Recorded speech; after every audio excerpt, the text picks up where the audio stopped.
आशा करता हूं आप सब बहुत अच्छे होंगे। मेरा नाम है सिद्धांत अग्निहोत्री। स्टडी ग्लोस पे आपको बहुत बहुत स्वागत है। दोस्तों आज हम बात करेंगे नवाज शरीफ की।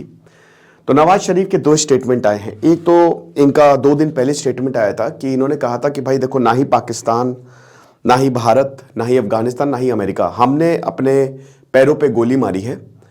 और बात यह है कि आर्मी ने यह किया है, आर्मी की वजह से आज हमारी बैंड बजी हुई है। आर्मी ने इलेक्शंस को मैनिपुलेट किया और ये सब आर्मी की वजह से हो रहा है। तो ना ही अमेरिका, ना ही भारत, ना ही कोई और। दूसरा इनका कल स्टेटमेंट आया है, आपको पता है खैबर पख्तूनवा से ये इलेक्शन लड़ेंगे, वार्म अप हो चल रहा है भैया इलेक्शन का।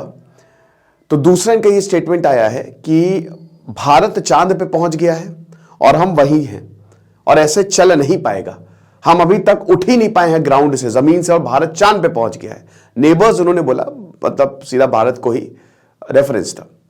तो नवाज शरीफ के बारे में हम बात करेंगे। ये दो स्टेटमेंट बहुत बड़े हैं, मैं बताऊंगा भी क्यों।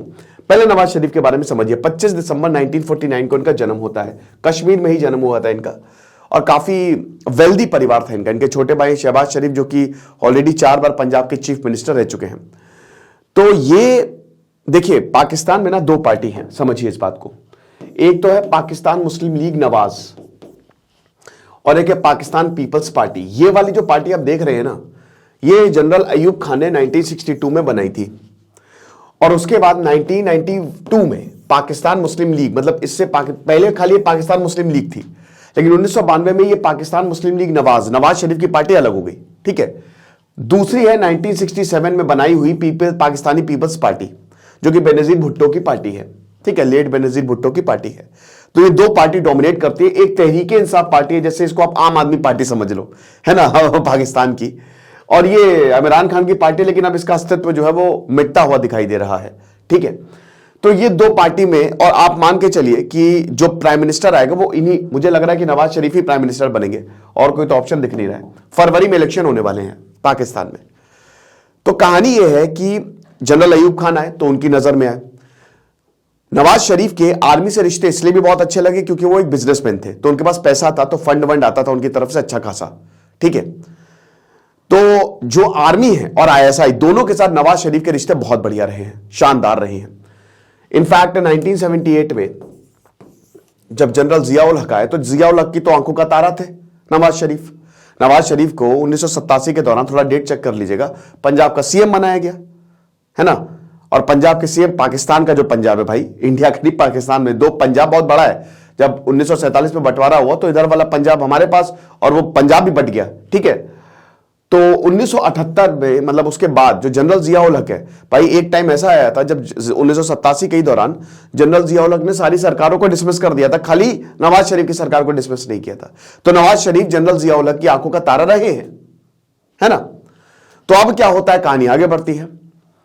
1988 में जब जनरल जियाउल हक मारे जाते हैं प्लेन क्रैश में, तब इलेक्शन होते हैं और 2 बहुत बड़े पॉलिटिशियन, एक बेनजीर भुट्टो, अच्छा बेनजीर भुट्टो के जो पिताजी थे जुल्फिकार अली भुट्टो, उनको फांसी पे चढ़ा दिया गया था जब जनरल जियाउल हक आए थे, है ना। तो रातों रात पूरी फैमिली भागी थी, वरना खत्म हो जाते ये। पाकिस्तान की प्रधानमंत्री जो पोस्ट है वो ऐसी है ना, जैसे पहले जमाने में नहीं होता था कि कुर्सी पे आए तो तुम गए, वो एक फांसी का फंदा है। कोई भी अभी तक पूरे 5 साल पूरे कर ही नहीं पाया पाकिस्तान में, क्योंकि चलती पाकिस्तान में डीप स्टेट काम करता है, तो आर्मी और आईएसआई सब कंट्रोल करते हैं। ठीक है। तो अभी आप सुनिए, अभी आपको सब समझ में आ जाएगा। तो यहां पे क्या हुआ कि बेनजीर भुट्टो प्रधानमंत्री बन के आए, लेकिन फिर 1993 में नवाज शरीफ आए, मतलब 1990 में आए, 1993 में इनको हटा दिया गया था। 3 बार प्रधानमंत्री रह चुके हैं ये। अब हुआ क्या कि एक बार बेनजीर भुट्टो प्राइम मिनिस्टर बन रही है, एक बार नवाज शरीफ प्राइम मिनिस्टर बन रहे हैं। ठीक है। लेकिन फिर 1997 में जब ये प्राइम मिनिस्टर बने तो बहुत कुछ हुआ, पूरी दुनिया ने इन्वेस्टमेंट किया, इनके सऊदी से बहुत अच्छे रिश्ते हुए। 13 फरवरी 1998 को पूरी बस लेके गए, 1999 को बस लेके गए अटल बिहारी वाजपेयी यहां से, और अटल बिहारी वाजपेयी को लगा था कि सब चंगा सी, सब बढ़िया है, बहुत अच्छे रिश्ते हो रहे थे, रिश्ते सुधर रहे थे।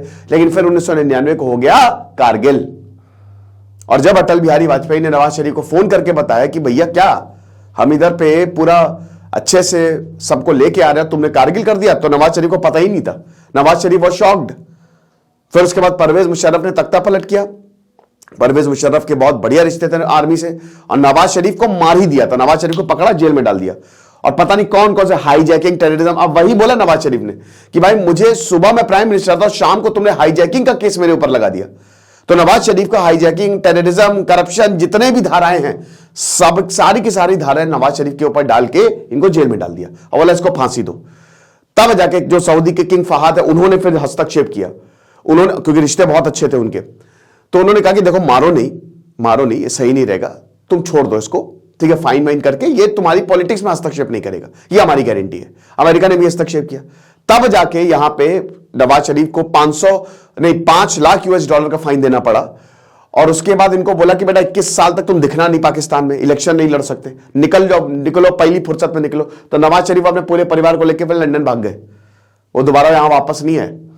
लेकिन फिर 2008 में जनरल परवेज मुशर्रफ जो है वो हटे, है ना, वो उनका खेल खत्म हुआ। तब नवाज शरीफ वापस आए और बेनजीर भुट्टो भी वापस आई, और बेनजीर भुट्टो वापस आई तो उनको मार दिया गया, तो बचे खाली नवाज शरीफ। 2013 में Nawaz Sharif finally prime minister होते हैं पाकिस्तान के, तीसरी बार ये प्रधानमंत्री बने। अब फिर 2017 तक इनको, 2017 में फिर इनको लात मार के भगा दिया गया, पनामा पेपर लीक हो गया। अब जैसे पनामा पेपर लीक हुआ तो भैया पनामा आपको पता ही है कि बहुत इंडस्ट्रियलिस्ट के कितने ही लोगों के नाम आए, शेल कंपनीज बना के इलीगल तरीके से पैसा इन्वेस्ट किया तो इनका भी नाम आया। इनको फिर जेल में डाल दिया गया 2017 में। फिर उसके बाद ये बोले कि भैया लड़ाई माफ करो और हम बहुत बीमार हैं तो हमको लंदन भेज दो। फिर इनको ये 2019 में लंदन चले गए और अब फिर अभी 4 साल बाद वापस आए हैं। ये अभी सितंबर 2019 में वापस आए। अब 2017 के बाद हुआ क्या कि 2017 के बाद तहरीक-ए-इंसाफ पार्टी इलेक्शन हुए पाकिस्तान में, इमरान खान आ गए।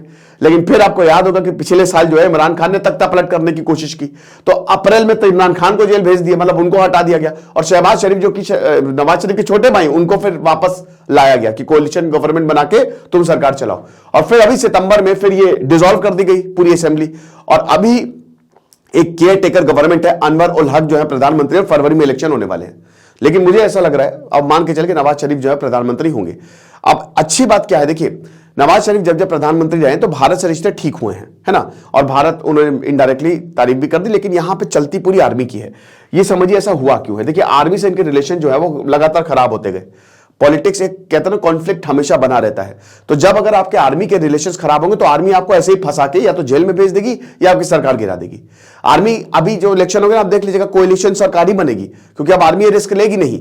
फिर उसके बाद जब नवाज शरीफ आए ना, तब तक इकोनॉमिक कंडीशन पाकिस्तान की अच्छी रही है और अभी इकोनॉमिक कंडीशन बद से बदतर है पाकिस्तान की, तो नवाज शरीफ को लाना इसलिए भी ठीक रहेगा। तीसरी बात यह कि नवाज शरीफ पर्सनली, नवाज शरीफ के रिश्ते बड़े अच्छे हैं, बिजनेसमैन रहे हैं तो आप समझ ही सकते हैं, बाकी देशों से अच्छे हैं, चाइना से बहुत अच्छे। और चाइना भी यही चाह रहा है कि इमरान खान तो बहुत बेकार थे, इमरान खान ने तो चाइना की नीतियों का एकदम विरोध किया था, तो चाइना यही चाह रहा है कि नवाज शरीफ को लेके आओ, तो प्रो चाइना एक तरीके से वो। और भारत से रिश्ते भी ठीक होते हैं, भारत से बातचीत करने की जरूरत है। नवाज शरीफ आए तो भारत से बातचीत भी आगे बढ़ेगी, इकोनॉमिक सपोर्ट चाहिए, ठीक है। लेकिन यहां पे सबसे बड़ा डर है आर्मी। अब देखिए हुआ क्या कि आर्मी जो है, आर्मी इमरान खान को लेके आई और इमरान खान ने आर्मी की बैंड बजा दी, तो इमरान खान ने आर्मी को, मतलब तो 110% यहां पे से डील हुई होगी। नवाज शरीफ भाई, शहबाज शरीफ जो हैं, शहबाज शरीफ कौन है भाई, अब धीमे धीमे शहबाज शरीफ ने आर्मी से बोला होगा कि भैया आप ही चलाओगे, हम आपके अंडर ही काम करेंगे, ये ऐसा मुझे लग रहा है, ठीक है, ये पब्लिक पे नहीं है बट ये डील तो हुई है, आप मान के चलिए 110%, क्योंकि आर्मी वहां पे सब कंट्रोल करती है कि हम धीमे धीमे सारे केसेस हटाएंगे और फिर आप भैया को लेके आइए। तो जब भैया आए सितंबर 2023 में, अभी की बात है 2-3 महीने पहले, तो खूब गले लगाया, खूब बढ़िया, आइए भैया चलिए भ्राताश्री।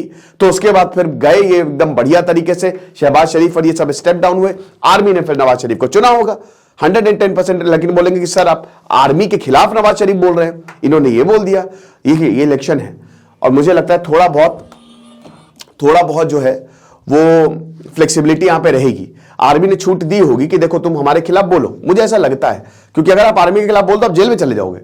लेकिन यहां पे बोला होगा कि इलेक्शन लड़ने के लिए साम दम दंड भेद, एक बार बेटे तुम पावर में आ जाओगे तो कोई प्रॉब्लम नहीं है ना। तो ये हो सकता है सब कुछ सोचा समझा, मतलब एक तरीके से पूरी स्ट्रैटेजिकली चल रही हो, लेकिन बेसिकली यहां पे सब कुछ आर्मी ही कंट्रोल कर रही है और इसीलिए बहुत बड़ी प्रॉब्लम होगी। आर्मी के हित में है अगर भारत से रिश्ते अच्छे करना तो वो करेंगे, और नहीं होगा तो वो नहीं करेंगे। तो देखना पड़ेगा आगे क्या होता है। बट फिलहाल ये कहानी थी नवाज शरीफ की, और नवाज शरीफ ऐसे स्टेटमेंट क्यों दे रहे हैं, क्योंकि उनको इलेक्शन जीतना है। और मुझे लगता है नवाज शरीफ ही इलेक्शन जीतेंगे, क्योंकि अभी और कोई उम्मीद दिख नहीं रही है पाकिस्तान में। तो ये चीज है। सिद्धांत अग्निहोत्री साइनिंग ऑफ।